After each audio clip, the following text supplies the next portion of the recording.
I've drawn up some charts and I've made patterns for how to cut a kimono from fabric that's around 150 centimeters wide or 60 inches and 110 centimeters wide or around 45 inches.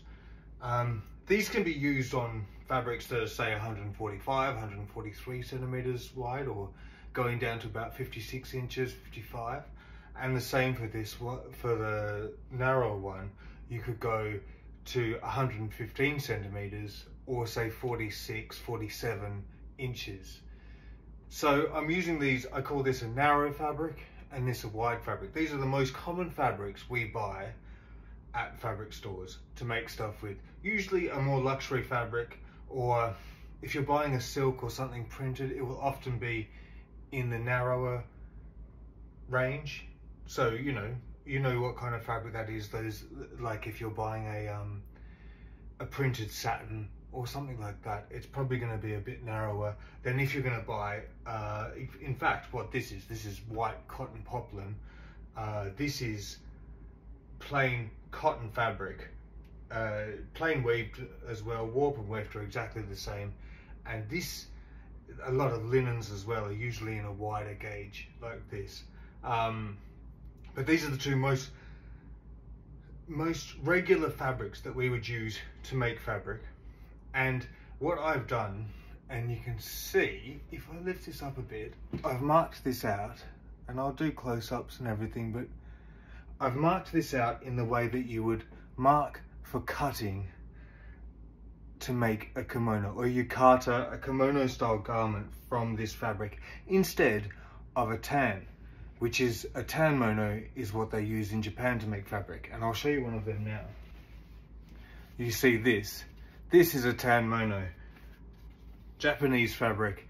It's 40 centimeters wide, round about 38 to 40 centimeters wide, which is 15 to 16 inches, well, 14 to 15 inches, and it's 12 meters long, so 13 yards long. It rolls out for miles and miles, and you go along this cutting like that, like you would say tear off a kitchen roll, if you think, to make the pattern pieces of the kimono. And since these aren't readily available in this width, selvage either side, they're fantastic to sew with. Since these aren't readily available in most places, if you're in Japan, you know, bully for you, you can get them everywhere, and you can get them for low prices as well sometimes.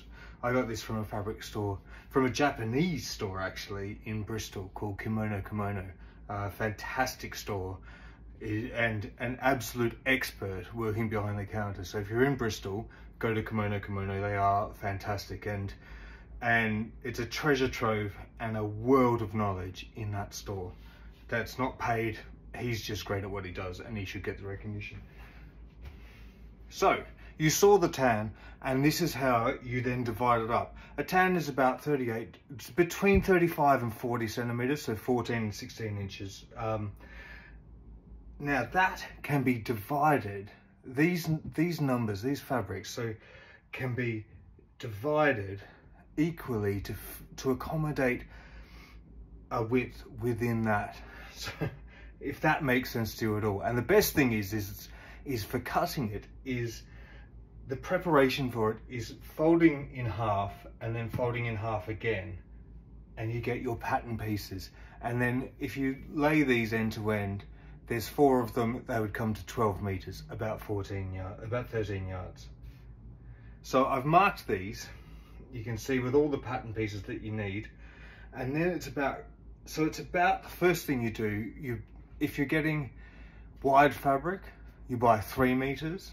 If you're getting narrow fabric, you get 4.5 meters or 4 meters. And I can talk about that a bit later, but 4.5 meters for the narrow fabric, 3 meters for the wider fabric. And this is how you divide them up. So, can you read that? It says here, so this is the body, this part. You've got collars and front extensions, and then you've got sleeves. I've got a kimono here that's actually made at quarter scale. I did it because I was trialing this pattern that I'm currently painting onto some silk very gingerly, because because I'm painting black onto white, and I'm very scared and I keep putting it off. So I'm not doing that very fast, but it is beautiful. And this is what I ended up with. So you can see here, I'll go through the pattern pieces of the kimono. There's a collar and an over collar that comes to about here. I haven't put one on this because it was just a trial one, but there's an over collar that comes to here. It goes round the neck and there. It's called the tomo eri, which means the collar's friend. And it's a very charming way to put it. What it is a protection, because that's where you can see you're touching the skin, you're touching makeup. Geisha makeup is white and used to have mercury, so you need something to protect against that. And it's made in exactly the same fabric as the rest of the collar, and printed exactly the same as well. So it's a little snippet of the actual collar. When it wears or is soiled, you unpick these seams and you sew it underneath this one, so you get a second life on the collar and extends the life of the garment for a bit longer in its hardest wear place. So there you go, you've got two pattern pieces that make up the collar. You've got two front overlaps. These are called okumi, and these overlap at the front. That's why I'm calling them the front overlap. You can see they're about half the width of a regular panel piece, and they come over, so when it wraps around all the way. Otherwise it would sort of stop in the middle like a single-breasted coat. This makes it like a double-breasted, if you want to think of it that way. So you've got two okumi or front overlaps. You've got two sleeves. They're quite self-explanatory. They're absolutely beautiful, and we can go, there's a lot of detail to be had in the sleeves. And then you've got two body pieces. I call them the body, they're called the uemi migoro, and they've got lots of names for different parts of the body, but this is one piece of fabric that goes up over the shoulder and all the way down the back, and then it's split here in a center seam. So it's two strips going over the shoulder, the same way the sleeves do. There's no seam here. That is one piece of fabric and it's joined down here. So that hem and that hem are two ends of the same fabric. So if we consider this, I might take it off her actually and lay it down. This is how the kimono fits onto this. Here you've got the body pieces, that wraps back around there, that wraps back around there. The sleeves are here and here. The front overlaps, I do them along the selvage, because if this is a nice selvage, you don't actually have to close the front opening of the kimono, and we can talk about that later, but it's a great idea to put your front overlaps onto the selvage. By the way, the selvage here is represented in some, I just have a Copic marker and I ran along the sides so we can clearly see the selvage of the fabric. So we're running, that's the straight of grain, this is the cross grain, that's the selvage. There's that, and then your collars. So you've got one collar here and the over collar which sits over the top. They're the 8 pieces, they're cut straight and they're sewn straight, and it's a delight to make. I call this the no paper pattern kimono for a reason. It's because I don't use paper patterns to cut this. You don't need to, because it's all about straight geometry. We start with the fabric. This is 150 centimeters wide and I've bought 3 meters of it. And what we're going to do is divide it lengthwise, no, we're going to divide it widthways into 4, because 4 into 150 is 37.5, which is about the width of a tan.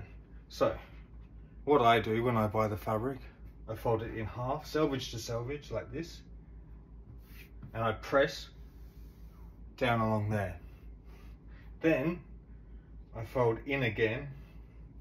This is great. This is cotton poplin, so I'm able to just press it with my fingers. And I bring it over like this. I'd probably, because it's quite wide fabric, I'd probably do this one and then I'd press this one. And by the end of it, to the end of all that pressing, I end up with a fabric that is in 4 quarters. Look at that, it's like paper. This is brilliant. So the body is in this part, and then I've got I call these the half pattern pieces, like the half width ones, because they're all half the width of the body and the sleeves. they're on one piece, and then the sleeves are down here on this selvage. I cut the sleeves off, and then I cut the half widths off, and I'm left with the body, and I cut that. If you can see, there's a dashed line where it says body there. That's the shoulder along there, and I cut down to the shoulder, and I often will leave this part uncut because you can cut it, and especially if you're looking to make a smaller kimono for a slighter person. I'm not slight. I don't know if you can see my stomach poking through here, but I'm not that slight, so I leave this uncut, and I don't have to sew this seam. That means all you do, if you cut this, the first thing you would do once you've got everything ready is put this seam back together, and you would have to prep the seam, sew the seam, press the seam, all that kind of stuff. So you don't have to do that way, but you do cut it to the neck here. So that's the shoulder, that's the middle of the back, that's the center back neck. And then once you've done that, you take this piece, the half width ones, you can see that it's got like the line down the middle. It says front overlap and over collar and stuff. This one you fold in half again, and you cut along there. This is how simple it is, because what you're doing is creating the tan mono that we saw earlier. You're creating that. If these strips were led end to end, they would amount to 12 meters or 13 yards, and they're 38 centimeters, about 15 inches wide. That is what a tan mono is. All you've done is you've rearranged it like Tetris, and it's quite good. This is the waist that you'll have at the end. There's I think there's 20 centimeters here, and maybe 60 there, which if you want you can make pockets, or if you've got beautiful fabric you can make little bags and stuff for it. It's all up to you, but this is how little waist there is. So that's what I do. Once I've done that, then you do your horizontal cutting. So you cut the sleeves. In fact, I'm going to cut.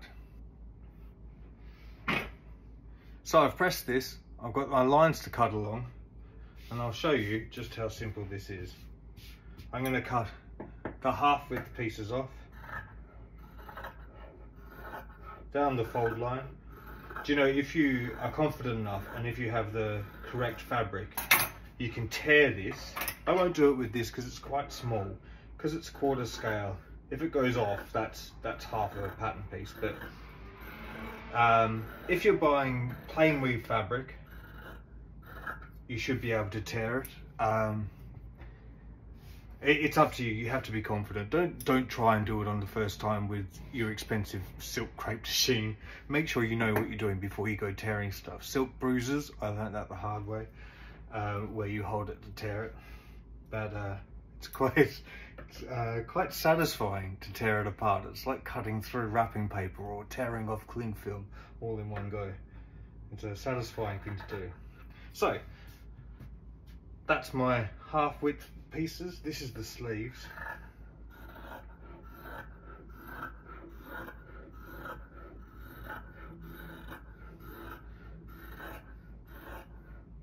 Cut straight down there. They're my sleeves. And then this is the first step of what I end up with. Body, sleeves, half widths. So the first thing I will do from this is I get the sleeves and I fold them exactly in half, press there, and then I cut at that halfway mark.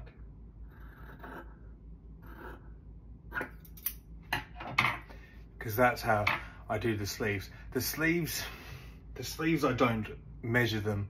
It depends on the type of fabric I have as to how long the sleeves will be. These sleeves will be 75 centimeters from the wrist. I don't know what that is in inches. It's divided by 2.5. It's something. I'll put it down on the screen. Something in inches. But the sleeve will be, this will hang like this. So actually, I think this is about the same, yeah. If you look at the kimono, the sleeve is half the length of the actual kimono. And this is the same here. They would face like this. And you can see there's enough room for seam allowance, so that seam's closed, and they're about that long. So there I've got my sleeves. The next thing I do once I've cut the sleeves is I then press. I don't cut, I just press. So I've got the crease, the center of the sleeve there. This is very important, these centers that you press, because that's where you make all your measurements from. Measurements come from the centers here, from everything along the shoulder. Press that, and then I press that one. That's the sleeves done, and I put them aside. Boop, done. Now, I don't actually deal with that next. I usually go on with the body. By the way, this is plain weave fabric, so I'm just cutting whichever way I want. If you have fabric that is directional, so if you have a satin, you need to know which is the top and which is the bottom. And the best way to do that is before you do any of this cutting, like I've so fervently done before even thinking about it, is while everything's all together, I would mark, can you see? Yeah, I would dash along the bottom in chalk or in pins, or I'd baste a thread along the bottom, and then at the bottom of each new pattern piece, so along here and along there, just to know where the top and bottom is, so when you do need to know which direction they have to go, you can find it easily. Again, this kind of fabric, you could turn it either way you want, and it doesn't matter. But some things will. The satin definitely will show up if you put it in different directions, just the way it's woven. It will catch the light differently at different ways. So I'm going to cut the body now. Now you can cut all the way down if you want, that's fine. This is the pressed line here. I'm only going to cut to the middle. And how do I find the middle? I might have marked that before I cut it. This is half the length of the fabric, so 150 centimeters up to there. But you can actually, before you do this, fold it in half. It's important to make sure that these meet down here. Fold it in half and then mark it. It's always best to test and test again. You can see that that little cross is in the right spot. And then I'll cut all the way up to that center cross.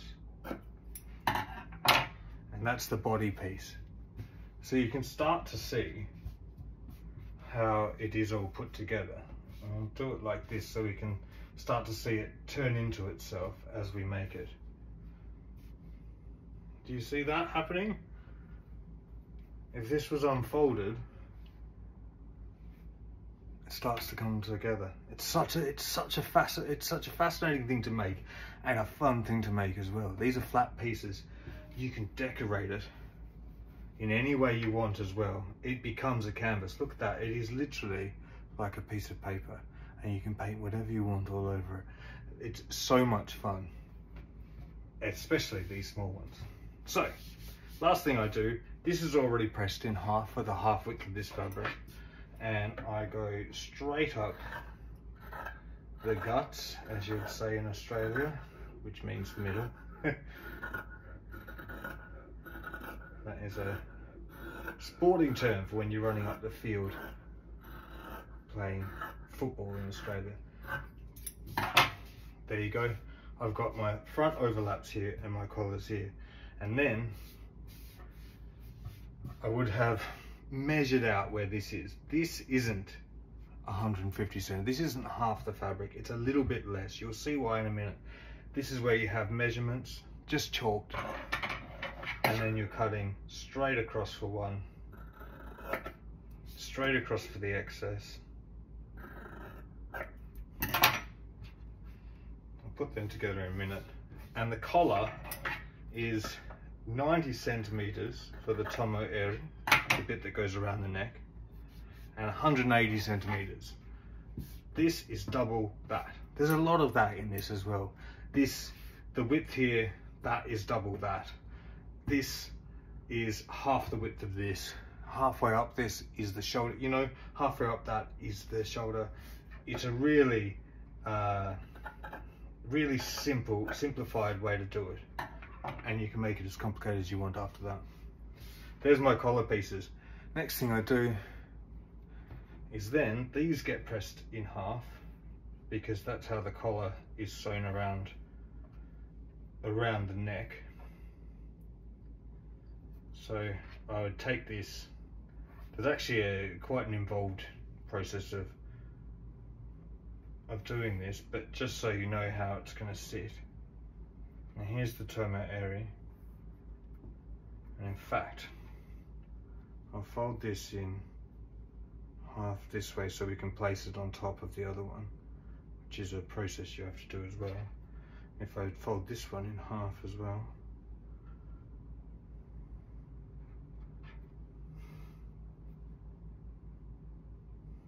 oh, it's so easy doing it this way. You think usually this is 180 centimeters, that's as tall as me. So I'm there on the ironing board getting stuff and flipping it over like I'm working on some kind of North Sea trawler. I'm sure they'd say that's completely correct, Alex, if I met a North Sea trawlerman. And this is how the collars sit. So do you see that? That sits on top of there at exactly halfway. It's exactly the same piece of fabric essentially. And if that gets soiled as it's used, you unpick the garment and you don't throw this away, you put it underneath so it still has the same robustness around the collar, and it gets sewn back onto the garment like that, and you've got another life for the collar. Absolutely amazing. This was all done in the sort of Edo period, that the final incarnation of the kimono really came to life. Where we really get it from is from the Edo period, so from like the 1600s to the 1800s, and they really boiled down their culture, and they got stuff right, and they worked out how to use stuff over and over again. There was very little trash, lots of recycling in Japan in those days. I have digressed, so let's go on with this. Here we go. There's your pattern pieces. 2 sleeves, 2 front overlaps which sit like this. You think they're sewn on, oh, I'll do this. They're sewn on like that and like that. So you can see they literally overlap at the front, and that covers the body. There's the back. And then you have your collar, which goes around. In fact, if I take one of these off, it'll be easier to show you how the collar goes around. It goes around, joins, and comes down to about there.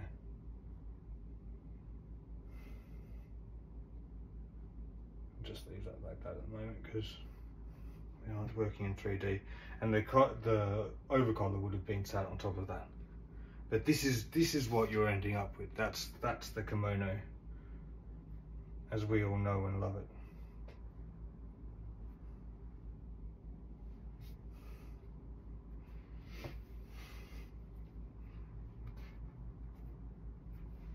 Oh, always leftover right, leftover rice, that's the way to remember that. Leftover right, if you do it the other way, it's for a funeral. It's how you wrap someone who has died. So always do leftover rice. There you go. So you've cut that from fabric that's 60 inches, 55 inches, 150 centimeters, 145 centimeters, 140 centimeters. You cut it, split it into 4, and then cut it horizontally.